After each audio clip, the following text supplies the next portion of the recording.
ఇక కల్తీ నెయ్యి కేసు రోజుకో మలుపు తిరుగుతున్నటువంటి పరిస్థితి. విచారణలో భాగంగా అప్పటి నేతలు అధికారుల డొల్లతనం బయటపడుతూనే ఉంది. నిన్న మొన్నటి వరకు టీటీడీ లడ్డూలో కల్తీ నెయ్యి వినియోగించినట్లు అభియోగాలు ఉన్నాయి. కానీ ఇప్పుడు రాష్ట్రంలోని దేవాలయాల డొంక మొత్తం కదులుతోంది. తాజాగా రసాయనాల మిశ్రమాన్ని నెయ్యిగా రాష్ట్రంలోని ప్రధాన ఆలయాలకు సరఫరా చేసినట్లుగా తెలుస్తోంది. దేవాదాయ శాఖ ఆధీనంలోని ప్రధాన ఆలయాలైన శ్రీకాళహస్తి, కాణిపాకం, ద్వారకా తిరుమల దేవస్థానాలకు కూడా అదే నెయ్యిని వాటికి కూడా అందించినట్లుగా దర్యాప్తులో తేలింది. ఈ దర్యాప్తు ఏదో సెపరేట్ దర్యాప్తు కాదు. మొన్న సుప్రీంకోర్టు కాన్స్టిట్యూట్ చేసినటువంటి ఈ తిరుమల లడ్డుకు సంబంధించిన కల్తీ వ్యవహారం తేల్చడానికి కాన్స్టిట్యూట్ చేసిన సిట్ ఏదైతే ఛార్జ్ షీట్ ఇచ్చిందో రోజు దాని మీద మనం అందరం కూడా మాట్లాడుకుంటున్న దాంట్లోనే ఇది కూడా ఆ సిట్ రిపోర్ట్లో చేర్చబడింది. ఛార్జ్ షీట్లో ఏమని, ఈ మిగిలిన రాష్ట్రంలోని ఆలయాలకు కాళహస్తి, శ్రీకాళహస్తి, కాణిపాకం, ద్వారకా తిరుమల, అలాగే 4 రోజుల క్రితం ముఖ్యమంత్రి గారు చెప్పారు శ్రీశైలం సంబంధించిన దేవస్థానంలో కూడా కల్తీ వ్యవహారం వెలుగులోకి వచ్చింది. అప్పటి ఈవో సహకరించట్లేదు అని చైర్మన్ను 2022-23 సంవత్సరంలో జగన్మోహన్ రెడ్డి గారి దగ్గరికి ఆ సమస్యను తీసుకువెళ్ళారట. ఇది అధికారులు నా మాట వినటం లేదు, నెయ్యి వాళ్ళు తక్కువ క్వాంటిటీ పంపిస్తున్నారు, ఒకటి చెప్పి ఒకటి చేస్తున్నారు, అలాగే క్వాలిటీ బాగా ఉండటం లేదని. ఇది శ్రీశైలం గురించి 4 రోజుల క్రితం ముఖ్యమంత్రి గారు మాట్లాడింది. ఈయనేంటి రోజు కూడా చెబుతున్నారని చెప్పేసి ఆయన మీద విమర్శలు కూడా స్టార్ట్ అయినాయి. ఎవరు, వైసీపీ వాళ్ళు. ఆబ్వియస్గా ఆయన ఊరకనే ఆయనకు సొంతంగా తీసుకొస్తున్నటువంటి మాటలు కాదు ఇవన్నీ. రిపోర్ట్లో ఏదైతే సిట్ మళ్ళీ ఒక 11 పేజ్ ఆబ్స్ట్రాక్ట్ వీరి మీద చర్యలు తీసుకోండి అని చెప్పేసి అంటూనే కొన్ని పాయింట్స్ పంపించిన దాంట్లో ఉన్న వాటిని ఆయన మాట్లాడుతున్నారని ఇప్పుడు మనకు అర్థమవుతుంది. ఇప్పుడు కొత్తగా వెలుగులోకి వచ్చింది మరో 3 ఆలయాలు. దాదాపుగా రాష్ట్రంలో ఉన్న అన్ని ఆలయాలు కూడా అటు ఇటుగా ఈ సమస్యను ఎదుర్కొన్నాయి అని చెప్పేసి దీన్ని బట్టి తేటతెల్లమవుతుంది. సార్ తులసిరెడ్డి గారు, యాక్చువల్గా చంద్రబాబు నాయుడు గారు కొన్ని విమర్శలు కూడా ఎదుర్కొంటున్నాడు. ఈ మొన్న శ్రీశైలం అంశాన్ని తీసుకొచ్చారు. ఈయన అసలు వైసీపీని ఈ విషయంలో హిందూ ద్రోహిగా చిత్రీకరించే పని చేస్తున్నాడని చెప్పేసి అంటున్నారు. మరి ఇది ఈరోజు ఉన్నవి ఇవన్నీ కూడా మొన్న సిట్ సబ్మిట్ చేసిన ఛార్జ్ షీట్లో అంటున్నారు. So how this issue to be resolved sir?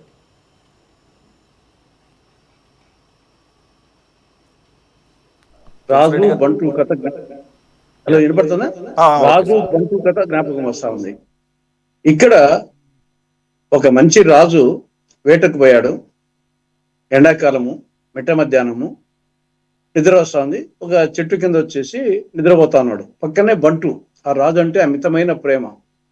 అతను రాజుకు నిద్రాభంగం కాకుండా పక్కన ఉన్నాడు. ఈ లోపల ఒక చిన్న ఈగ వచ్చింది. ఆ ఈగ రాజు ముక్కు మీద వాలింది. అయ్యో, రాజుకు నిద్రాభంగం కలుగుతుంది అని చెప్పేసి ఆ బంటు ఏం చేశాడు, పక్కన ఒక బండరాయి తీసుకొని వేసి మోదినాడు. అంటే ఆయన ఉద్దేశము ఈగను పారద్రోలాలనో, ఈగను చంపాలనో. కానీ జరిగిందేమి, ఈగ పారిపోయింది, రాజు ముక్కు పగిలి తల పగిలి చచ్చినాడు. ఇది కరెక్ట్గా జరుగుతోంది. ఇప్పుడు ఇక్కడ రాజు ఎవరు? అది వెంకటేశ్వర స్వామి కావచ్చు, టీటీడీ వ్యవస్థ కావచ్చు, టీటీడీ లడ్డు కావచ్చు, లేదా శ్రీశైలం మల్లికార్జున స్వామి కావచ్చు, ఇంకో దేవుళ్ళ నుండి దేవుడు కావచ్చు. ఈ రాజు. ఇక్కడ బంటు ఎవరు అంటే, ఇక్కడ బంటు అంటే భక్తుల కింద. అది చంద్రబాబు నాయుడు కావచ్చు, పవన్ కళ్యాణ్ కావచ్చు, కూటమి నాయకులు కావచ్చు. ఇక్కడ ఈ ఎవరు? నిందితులు. ఆ నిందితులు ఎవరైనా కావచ్చు. ఆల్రెడీ చెప్పినటువంటి 38 కావచ్చు, ఇంకా తీగలాగితే కొందరు రావచ్చు. కాబట్టి ఇక్కడ ఈగను పారద్రోల. భక్తుడు వచ్చేసి భక్తునికి అభిమానం ఉంది, రాజు మీద ఏమి లేదని లేదు. కానీ జరిగింది ఏమిటి, రాజుకు నిద్రాభంగం కాకుండా ఈగను తోలాల. కానీ ఆ యొక్క విచక్షణ జ్ఞానము లేకుండా రాజు రచ్చడిగా చేశారు. ఇప్పుడు ఓవరాల్గా జరుగుతుండేది ఏమిటి, ఇక్కడ మొత్తము భక్తుల మనోభావాలు అనుకోవచ్చు, లేకుంటే వెంకటేశ్వర స్వామి ప్రతిష్ట, లడ్డూ ప్రతిష్ట, టిటిడి ప్రతిష్ట, శ్రీశైలం ప్రతిష్ట, మొత్తం వ్యవహారం వచ్చేసి అందరికీ అనుమానం వచ్చేట్టుగా. రేపు ఇంకా భవిష్యత్తులో మేము స్వచ్ఛమైన లడ్డు పంపించామని చెప్పినా కానీ భక్తులు వచ్చేసి నమ్మేదానికి, భయపడేదానికి ఆ విధంగా మొత్తం అందరూ వచ్చేసి చంద్రబాబు నాయుడు, నేను వెంకటేశ్వర స్వామి భక్తులే, అందరూ భక్తులు అంటారు, మనందరం కూడా భక్తులమే. కానీ అందరము తెలిసి తెలియక మొత్తం వచ్చేసి వెంకటేశ్వర స్వామికి చాలా నష్టం కలిగిస్తున్నాము. మొత్తం హిందూ దేవాలయాలకు నష్టం కలిగిస్తున్నాము. మిగతా మతస్థులు ఏలు పెట్టేదానికి స్కోప్ ఉండే విధంగా మిగతా మతస్థులు వచ్చేసి సరే వాళ్ళ మతాలు కూడా ఉంటాయనుకునేటువంటి ఏమే, కానీ ఒక నువ్వు యాక్షన్ తీసుకో, నువ్వు చర్య తీసుకోండి. అంటే దీన్ని టామ్ ఎందుకు చేయాలంట? తెనాలి రామకృష్ణుడు గుర్రానికి సిక్కం కట్టి చేసినట్టు టామ్ ఎందుకు చేయాలంట? ఆల్రెడీ 35 మీద సిట్ సిబిఐ సిట్ ఇచ్చింది, వాళ్ళ మీద యాక్షన్ తీసుకోండి. ఇంకా ఫర్దర్గా వచ్చేసి ఉంటే గన సుప్రీంకోర్టులో వచ్చేసి మళ్ళా మీరు పడితే మళ్ళా ఫర్దర్ దర్యాప్తుకు అడగండి, లేదంటే ట్రయల్ వచ్చినప్పుడు చెప్పండి. ఇంకా మిగతా చోట్ల వచ్చింటే కన్నా అక్కడ యాక్షన్ తీసుకోండి. యాక్షన్ తీసుకోకుండా ఊరిక ప్రచారం చేసినంత మాత్రాన ఇది కేవలం వచ్చేసి నేను కూడా ఇక్కడ కూడా ఆడ ఏం చేసినట్టు దేవుని మీద భక్తి అంటేనే దేవునికి అప్రతిష్ట తెస్తున్నారు. అది వాళ్ళ ఉద్దేశం వచ్చేసి జగన్ రాజకీయంగా దెబ్బతీయచ్చు, మరింత దెబ్బతీయచ్చు, వైకాపా దెబ్బతీయచ్చు అనే దుగ్ధతో నేనేం జగన్ వాళ్ళు వచ్చేసి జగన్ ఉడుకుంటే యాక్షన్ తీసుకోండి. ఆ 38 మందితో పాటు వైబి సుబ్బారెడ్డినా, ధర్మారెడ్డినా, కరుణాకర్ రెడ్డి, జగన్ రెడ్డికి వచ్చిందా? ఆ 250 కోట్లు అవినీతి జరిగిందని వచ్చింది కదా, దాని మీద యాక్షన్ తీసుకోండి మీరు వచ్చేసి. కానీ ఈ విధంగా పొద్దోసము జంతువుల కొవ్వు కలిసింది, కెమికల్స్ కలిసినాయి, బాత్రూమ్ ఇది వచ్చేసి అది ఏదో చాలా పెద్ద ఘనకార్యము కొలంబస్ అమెరికాను అనుకున్నట్టు చెప్తున్నారు వచ్చేసి. కాబట్టి ఇది చాలా తప్పు జరుగుతుంది కూటమి ప్రభుత్వం ఈ విషయంలో. మీరు చర్య తీసుకోవాల్సింది పోనిచ్చి అనవసరంగా దేవుని ప్రతిష్ట మీ అంతకు మీరు వాళ్ళు దెబ్బతీసిన దానికంటే వాళ్ళు అవినీతితో గల నిందితులు ఎవరని చెప్పి దెబ్బతీస్తే మీరు అంతకంటే 100 అంతలు వచ్చేసి దేవునికి అప్రతిష్ట కలిగిస్తుందని చెప్పేసి నా అభిప్రాయం. సౌండ్స్ జెన్యూన్ అయితే నాకు అనిపించింది సార్. ఇప్పుడు కరెక్టే, కానీ రిపోర్ట్లోనే సిబిఐ రిపోర్టే మెన్షన్ చేసింది కదా, మరి ఛార్జ్ షీట్లో అక్కడ క్లియర్గా మెన్షన్ చేసినప్పుడు అది ప్రస్తావనకు వస్తుందేమో కదా అని ఒక ఇది ఉంది. అంటే ప్రచారం చేయటం కరెక్ట్ కాదు, కానీ మరి అక్కడ ఇప్పుడు ఇవన్నీ కూడా ఈరోజు వస్తున్నాయి అంటే బేస్లెస్గా వస్తే మనం అన్నట్టు, కానీ అక్కడ సిటీ రిపోర్టే మెన్షన్ చేసింది కదా, మరి ఎంతో కొంత దాని మీద ప్రజలు కూడా తెలుసుకుంటారు కదా, డిస్కషన్ జరుగుతుంది కదా సార్. అంటే జస్ట్ నాకున్న అనుమానం. అంటే వాస్తవాలు చెప్పడం వేరు, చర్య తీసుకోవడం వేరు.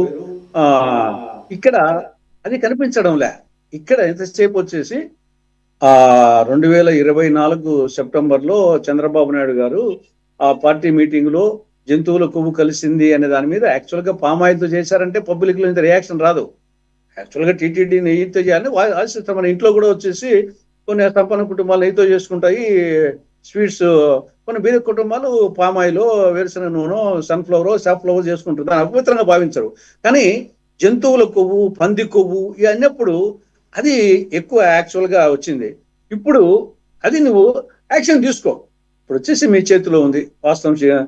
లేదా సిబిఐనే దేశంలోనే అత్యున్నత న్యాయస్థానం సుప్రీంకోర్టు, దేశంలోనే అత్యున్నత దర్యాప్తు సంస్థ సిబిఐ ఎవరికి చేతిలో ఉంటుంది? నరేంద్ర మోడీ గారి చేతిలో, ప్రైమ్ మినిస్టర్ చేతిలో ఉంటుంది. కేంద్రంలో ఉండేది ఎన్డీఏనే, రాష్ట్రంలో ఉండేది ఎన్డీఏనే. మీరు వచ్చేసి ఆడంగా సమగ్ర దర్యాప్తు దొరకదంటే మళ్ళీ ఫర్దర్ దర్యాప్తుకు అడగండి. సిట్ లో ఆల్రెడీ ఉందంటే రేపు వచ్చేసి ఛార్జ్ షీట్ లో ఆల్రెడీ పెట్టేట్టే కదంగా. ఇవన్నీ ఉన్నాయంటే ఆడ ట్రయల్ కోర్టులో చేయండి, నిందితుల మీద యాక్షన్ తీసుకోండి. ఈ లోపలంగా తీగలాగితే డొంక కలిగినట్టు తీసుకోండి. సుబ్బారెడ్డి చిన్నప్పనతో పాటు సుబ్బారెడ్డి కూడా ఉన్నాడా, ఇంకోరు ఉన్నారా? కరెక్టే సార్, కరెక్టే సార్. నేను అందు గురించి నేను లాస్ట్ టైం కూడా మనం మాట్లాడుకుంటున్నప్పుడు నేను అన్నాను, ఇప్పుడు 230 కోట్ల అవినీతి, 20 కోట్ల లడ్డూలు, 60 లక్షల కేజీల కంప్లీట్ నకిలీ నెయ్యి, అంటే రసాయనాలతో కూడిన మిశ్రమంతో చేసింది, అది సరిపోతుంది కదా మీరు వాళ్ళని కార్నర్ చేసి మాట్లాడటానికి? That's enough, more than enough. అంతకన్నా పెద్ద ఆయుధం ఇంకేముంటుంది? ఇక అప్పుడంటే మాట్లాడారు గతంలో, ఫస్ట్ టైం అంటే అది వేరు, ఓకే ఎన్డీడీబీ రిపోర్ట్ ఏదో ఉంది కాబట్టి ఫస్ట్ టైం ఏదో మాట్లాడారు, అదే మాట్లాడటం వల్ల ఇక్కడ దాకా వచ్చింది, అది వేరే విషయం. కానీ ఇప్పుడు టైమ్ అండ్ అగైన్ దాన్ని చెప్పడం ద్వారా ఉపయోగం లేదు, ప్రూవ్ చేయాలన్న తాపత్రయం కనబడుతుంది వీళ్ళకి అనేది కూడా అనుమానాలు వస్తాయి. అట్లా కాకుండా మీరు తులసిరెడ్డి గారు అన్నట్టు ఈవెన్ లాస్ట్ టైం కూడా మేము ఏదైనాం, సుప్రీంకోర్టు దగ్గర ఎలాగైతే సునీతమ్మ గారు ఫైట్ చేస్తున్నారో సమగ్రంగా లేదు, ఇంప్లీడ్ అవ్వండి, సమగ్రంగా చేపించండి. మళ్ళీ మీరు 1 మ్యాన్ కమిషన్ వేసి దాని మీద ఎంతవరకు నమ్మకాలు అనేది కొన్ని అనుమానాలు వస్తాయి కదా. మీ ప్రభుత్వం నియమించిన కమిషన్ అవుతుంది కదా. సురేంద్ర నాయుడు గారు స్ట్రైట్ క్వశ్చన్, టేక్ యాక్షన్ ఆయన సార్ అన్నట్లు అలాగే దీని మీద ఇంకా డిస్కషన్స్ ఆపి ఓకే వదిలే ఒక పని చేయండి, చదువుకున్న వాళ్ళం ఇంకా మేమంతా ఆ రిపోర్ట్ను పబ్లిక్ డొమైన్లో పెట్టేయండి, మేము మొత్తం చదువుకుంటారు ఎన్ని దేవాలయాలకు వెళ్ళింది ఏంటనేది మీరు చెప్పాల్సిన అవసరం. అంటే మీరేం చెప్పారని కాదు, ఇది వార్తాపత్రికల్లో వచ్చిన కథనం, ఇది శ్రీశైలం గురించి కాదు ఇప్పుడు నేను మాట్లాడుతున్నాను. మరో 3 దేవాదాయ శాఖ కింద ఉన్నటువంటి దేవాలయాలకి ఇంకా చాలా ఉన్నాయి దీంట్లో టెక్నికాలిటీస్. సుమతి అనేది వాళ్ళు వినాయక ఏజెన్సీస్ అని చెప్పేసి వీళ్ళందరూ కూడా బోరేబాబా నుంచి తెప్పించి ఇచ్చారని చెప్పేసి, అలాగే అక్కడ కూడా టెండర్ నామ్స్ అన్నీ కూడా మార్చేశారని చెప్పేసి ఇవన్నీ ఉన్నాయి. నేనేమంటున్నానంటే ముందు ఆ రిపోర్టు జనాల్లోకి వెళ్ళిపోతే వాళ్ళే చదువుకొని వాళ్ళే ఒక నిర్ణయంకి వస్తారు, మీ పనులు మీరు ఉంటే బెటర్ ఏమని చెప్పేసి అనిపిస్తుంది నిజంగానే. సురేంద్ర నాయుడు గారు.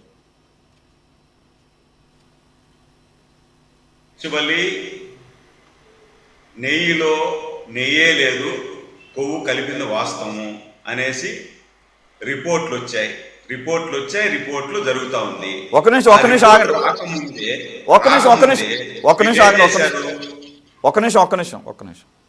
నాకు ఈ విషయంలో చాలా క్లారిటీ ఉంది. నేను from the beginning last year ఎప్పుడైతే ఇష్యూ వచ్చినప్పుడు ఎన్డీడీబీ రిపోర్ట్ దగ్గర నుంచి ఇప్పటికీ కూడా నాకు ప్రతిదీ గుర్తుంది.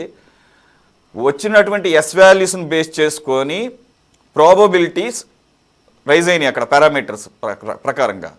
అందు గురించే కదా ఇప్పుడు జరిగింది. ఇప్పుడు దేని ప్రామాణికంగా తీసుకోవాలి, సిట్ రిపోర్ట్ అంటున్నారు, దాంట్లో కూడా లోపాలు ఉన్నాయి. ఇప్పుడు అదేగా చెప్పింది, మళ్ళీ మీరు రామాయణం అంటే వద్దు.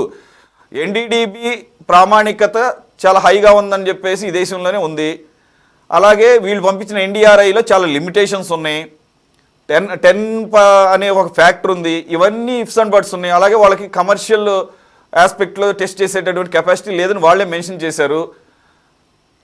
అవన్నీ మీరు లీగల్గా తీసుకోండి. మళ్ళీ మీరు అనవసరంగా కొవ్వు ఉంది అనేది ఎక్కడ లేదు, ఛాన్సెస్ ఆర్ వెరీ లెస్ అని ఉంది, కానీ పూర్తి స్థాయిలో అక్కడ టెస్టులు జరగలేదనేది. ఆ రకంగా మీరు మళ్ళీ పదే దాని మీకేం అర్థమవుతుందో లేదు తెలియదు, కానీ ఆ పదం మళ్ళీ ఉపయోగించడం వల్ల మీకే నష్టం చేకూరుతుంది. ఇప్పటికే మీరు గ్రహించి ఉండాలి. సురేష్ గారు, నేను చెప్పేది కూడా అదే. ఇప్పుడు ఎవరు బయట తీశారు దీన్ని? సిట్ రిపోర్ట్ ఎంక్వైరీ జరుగుతూ ఉంది, సిట్ రిపోర్ట్ ఇచ్చింది, సిట్ ఇచ్చిన రిపోర్టు కోర్టులో నెంబరింగ్ కావాలా, నెంబరింగ్ అయిన తర్వాత కోర్టు ఏమి చెప్తుందో దాని తర్వాత వీళ్ళు రావాలా. అది రాకముందే, సిట్ రిపోర్టు రాకముందే సగం రిపోర్ట్ వచ్చి వెంటనే యజ్ఞాలు యాగాలు క్లీన్ చిట్ ఇచ్చింది. క్లీన్ చిట్ ఎక్కడిచ్చింది? క్లీన్ షీట్ అంటే మీకు ఛార్జ్ షీట్ అంటే ఏంది? ఛార్జ్ షీట్ అంటే క్లీన్ షీటా? ఛార్జ్ షీట్ అంటేనే సిట్ చేసేదానికి ఛార్జ్ షీట్ అంటే ఛార్జ్ చేస్తా ఉంది మిమ్మల్ని, ఛార్జ్ షీటు, దాన్ని మాకు క్లీన్ షీట్ అంటే ఎట్లా? కాబట్టి క్లీన్ షీట్ ఇచ్చిందని చెప్పి వీళ్ళు చంపదెబ్బ తెలుగుదేశానికి కూటమి ప్రభుత్వానికి చంపదెబ్బ లేనిపోని అబాండాలు వేశారు అని చెప్పి మాట్లాడేటప్పుడు ప్రజల్లోకి వాళ్ళు మాట్లాడింది వెళ్తుంది కదా, మేము చెప్పుకోవాలి కదా ప్రజలకి.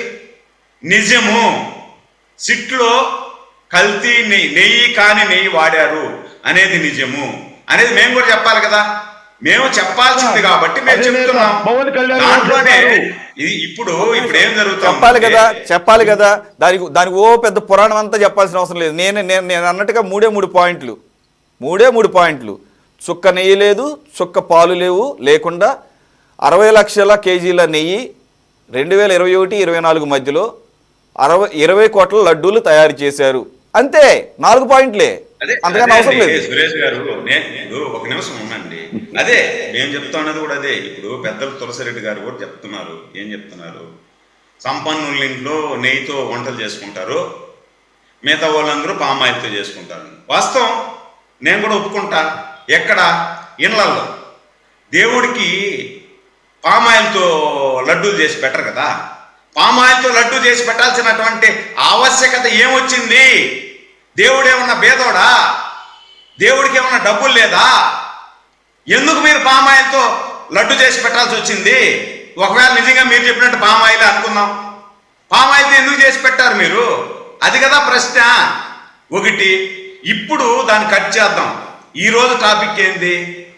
రాష్ట్ర వ్యాప్తంగా ఉన్నటువంటి ప్రతి గుడిలోనూ ప్రతి టెంపుల్లోనూ వీళ్ళు ఇదే వాడారు అనే తేల్తా ఉంది. కాళహస్తి, కాణిపాకం, ద్వారకా తిరుమల, శ్రీశైలం, అన్నవరం. ఇదేమైంది 2022 నుండి 2024 వరకు సుమతి ట్రేడర్స్ అనేది మొయినుద్దీన్ గారు సుమతి ట్రేడర్స్ అనేది వీళ్ళు తీసుకున్నారు. వీళ్ళు ఎందుకు తీసుకున్నారు సార్? అది కూడా ఇప్పుడు ఈ ప్రధాన ఆలయాల్లో ఒక నెలకి దాదాపు 1,00,000 కేజీలు వాడతారు. వీళ్ళు ఏం చేశారు? కాళహస్తిలో 573 రూపాయలు సుమతి ఏజెన్సీస్, కాణిపాకంలో 555 రూపాయలు సుమతి ఏజెన్సీస్, ద్వారకా తిరుమలలో 532 రూపాయలు వినాయక ఏజెన్సీస్. ఈ మూడు కూడా ఏడ తెచ్చాయి? నెయ్యి వైష్ణవి డైరీ నుండి తెచ్చాయి. వీళ్ళు ఆడ పాలు ఉన్నప్పుడు ఏం ప్రామిస్ చేశారు? వీళ్ళు చేసింది ఏమంటే నందిని డైరీ, విజయ డైరీ, సంగం డైరీ వీటిలలో నుండే మేము నెయ్యి తీసుకొచ్చిస్తాము అని చెప్పి వీళ్ళు బిడ్లో పాల్గొన్నారు. హైయెస్ట్ రేటు 573, 555, 532 అంటే అది ఓపెన్ మార్కెట్లో దొరికేదే. అదే రేటుకు వీళ్ళు టెండర్ తీసుకున్నారు. అక్కడ ఉన్నటువంటి అధికారులందరినీ కూడా లోపాయికారంగా ఒప్పందం చేసుకొని మరి ఇంత రేటు తీసుకున్న వాళ్ళు మీరు నిజంగా ఆ డైరీది వాడాలి కదా. అది వాడకుండా వైష్ణవి డైరీ ద్వారా ఆ వైష్ణవి డైరీ నెయ్యి తీసుకెళ్ళి మీరు ఆ ప్రధాన ఆలయాలకు ఇచ్చారు. ఆ రోజు ఒక కమిషనరు, ఒక టెంపుల్ కమిషనర్గా ఉన్న అతను ఒక ప్రధాన ల్యాబొరేటరీ నుండి ల్యాబ్ రిపోర్ట్ కావాలా అని అడిగితే వీళ్ళు ఏం చేశారు? మళ్ళా కూడా వైష్ణవి డైరీలో ఉన్నటువంటి ల్యాబొరేటరీకి వీళ్ళు ఇచ్చి అక్కడ నుండి ల్యాబ్ రిపోర్ట్ తీసుకొని పోయి ఇస్తారు. సురేష్ గారు మీరు గమనిస్తున్నారా? అంటే ఎవరైతే సప్లై చేస్తున్నాడో వారి డైరీలో ఉండేటువంటి సురేంద్ర నాయుడు గారు అవన్నీ నేను చదివాను, నేను చూశాను. కానీ ఈ చర్చ యొక్క ఉద్దేశం మేము వేస్తున్నాం అక్కడ, ఆల్రెడీ మేము అక్కడ టాప్స్లో వేస్తున్నాము. మీరు చెప్పే నేను చదివినవి కానీ మీరు చెప్పే కానీ ఓకే, అవన్నీ జరిగినాయి. ఇప్పుడు ఏం చేయాలి? కింగ్ కర్తవ్యం ఏంటి? ఒక్క నిమిషం ఆగండి. ఒక నిమిషం టైం లేదు సార్, టైం లేదు. సెకండ్ టాపిక్ అది దృష్టిలో పెట్టుకోండి. నేనేమంటున్నానంటే ఇప్పుడు మళ్ళీ దీని మీద సెపరేట్గా మళ్ళీ ఇంకొక ఎంక్వైరీ స్టార్ట్ చేస్తారా, లేదా దీంట్లోనే ఇంక్లూడ్ చేస్తారా? మరి ఎందుకంటే ఇప్పుడు టీటీడీలో జరిగింది ఒకటి, ఇప్పుడు ఇవన్నీ కూడా ఇంకొక యాంగిల్లోకి వస్తున్నాయి. యాంగిల్ అంటే ఇన్ ద సెన్స్ మళ్ళీ దీన్ని సెపరేట్గా ఎంక్వైరీ చేయాల్సిన పరిస్థితికి వస్తుంది. ఇక జనాలు విసిగిపోయి ఉన్నారు. వీటికి అన్నీ కలిపేసేసి ఒక యాక్షన్ ప్లాన్ ఒకటి రెడీ చేసి త్వరగా దాన్ని ఇంప్లిమెంట్ చేయడం బెటర్ ఏమో అనిపిస్తోంది. ఆ రకంగా ముందుకెళ్తారా లేదా చెప్పండి అంతే. ఖచ్చితంగా సురేష్ గారు, ఖచ్చితంగా దోషులు శిక్షింపబడతారు. దీన్ని ప్రొలాంగ్ చేసేది ఉండదు. దేవాలయాల్లో దేవుడికే ఎగనామం పెట్టినటువంటి వీళ్ళని కఠినంగా శిక్షిస్తాం. దీంట్లో ఎలాంటి రాజీ లేదు, ఉపేక్షించేది లేదు, టైం తీసుకునేది కూడా లేదు. మీరు ఒకటి ఫైనల్ గా ఒక మాట చెప్పేసి ముగిస్తా. ఫైనల్ గా నేనేమంటానంటే దొంగ అని ప్రచారం చేస్తున్నాడు. అంటే దొంగతనం చేసినోడే వాడు దొంగ అని ప్రచారం చేసేటప్పుడు మేము కూడా చెప్పుకోవాలి కదా, దొంగ కానోడు కూడా నన్ను దొంగ అనే కరెక్టే. కానీ దానికోసం కంగారు పడిపోయి కంగారుగా కంగాళి పనులు చేయడం కరెక్ట్ కాదు. అది దృష్టిలో పెట్టుకోండి. మీరు చేయనప్పుడు మీకు ఎందుకు అంత కంగారు? ఎందుకు కంగారు కాకుండా ఉన్న పాయింట్లు 4 పాయింట్లు అబ్స్ట్రాక్ట్గా పెట్టండి. కల్తీ అంటే ఏదైనా కల్తీయే, తప్పు ఏదైనా తప్పే, ఓకేనా? అది ఏమైనా క్లీన్ చిట్ ఇచ్చిందని 4 మాటలు చాలు. సార్ మొయినుద్దీన్ గారు ప్లీజ్ కంక్లూడ్. జల్లెడ పోయి బిందెకి చెప్పిందట నీ కింద బొక్కే అని. ఈ లడ్డు కల్తీ అనేది కేవలం చంద్రబాబు నాయుడు గారు సృష్టించిన ఒక డ్రామా. నేను ఈరోజు చంద్రబాబు నాయుడు సూటిగా ప్రశ్నిస్తున్నాను. మీరు నారా లోకేష్ మీద ప్రమాణం చేసి చెప్పండి. తిరుమల తిరుపతికి వచ్చి తిరుమల వెంకటేశ్వర స్వామి దగ్గరికి ప్రమాణం చేసి చెప్పండి. తిరుమల వెంకటేశ్వర స్వామి వచ్చి ఇదంతా డ్రామా చేస్తున్నారు సార్. జగన్మోహన్ రెడ్డి గారిని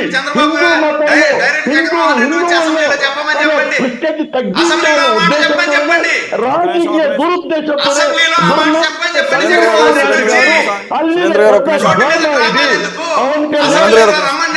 సురేంద్ర గారు ఒక్క నిమిషం.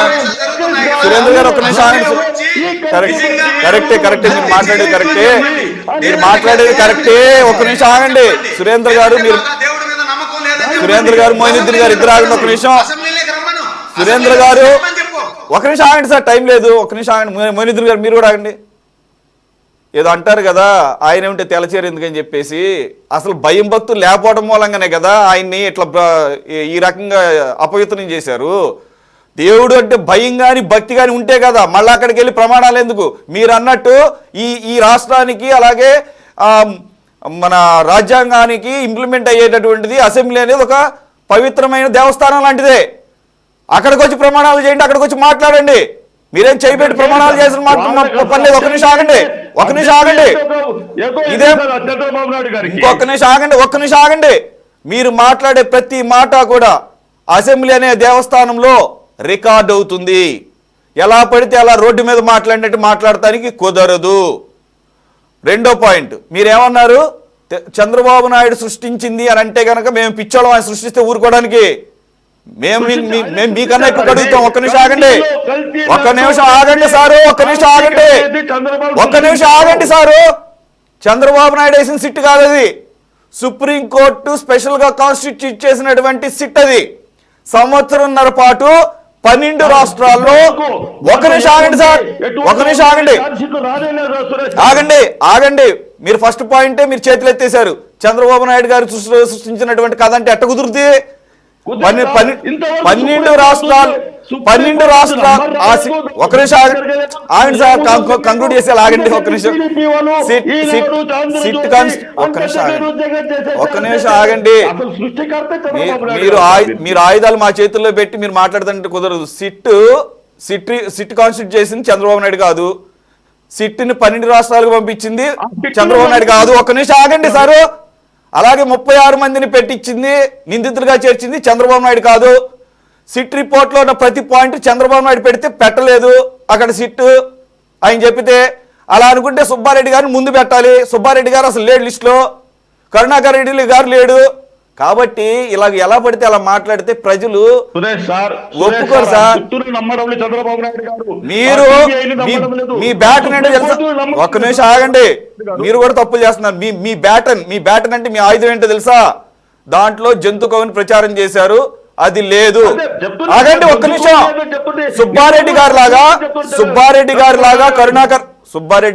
కరుణాకర్ రెడ్డి గారి లాగా ఆయన మొన్న పార్లమెంట్ సెషన్స్ అటెండ్ అవుతూ మీడియాతో పలు దఫాలుగా మాట్లాడుతూ ఎస్ అడల్టరేషన్ జరిగింది కానీ యానిమల్ ఫ్యాట్ అనేది లేదు అని. అలా మీరు హుందాగా వెళ్ళండి. అలాగే కూటమి వాళ్ళేమో అక్కడ ఉన్న పాయింట్లే చెప్పండి, అక్కడ వరకే వదిలేసేయండి. Thanks for join. ఒక్క నిమిషం సార్. చంద్రబాబు ప్రెసిడెంట్ మాట్లాడుతూ వెంకటేశ్వర స్వామి యొక్క ప్రభావాన్ని తగ్గించాలి జగన్మోహన్ గారు చూస్తున్నాడు. దేవుడి ప్రభావాన్ని మనిషి తగ్గించగలుగుతాడు సార్. అది మేము కూడా నమ్మం. ఎందుకంటే జగన్మోహన్ రెడ్డి గారు పరిగెత్తుకొని ఆ కార్యక్రమం చేస్తారు. అలాంటి కార్యక్రాలు చేస్తారని ఎవరు సరే అవన్నీ రాజకీయ ఆరోపణలు మీరు తిప్పుకోకండి. రాజకీయ ఆరోపణలు వేరు, రిపోర్ట్ ని పక్కదారి పట్టిస్తూ మాట్లాడేది వేరు. కాబట్టి స్టిక్ టు ద ఫ్యాక్ట్స్. ఇంకా న్యాయస్థానాల్లోనే ఉంది, తేలాల్సింది ఇంకా చాలా ఉంది.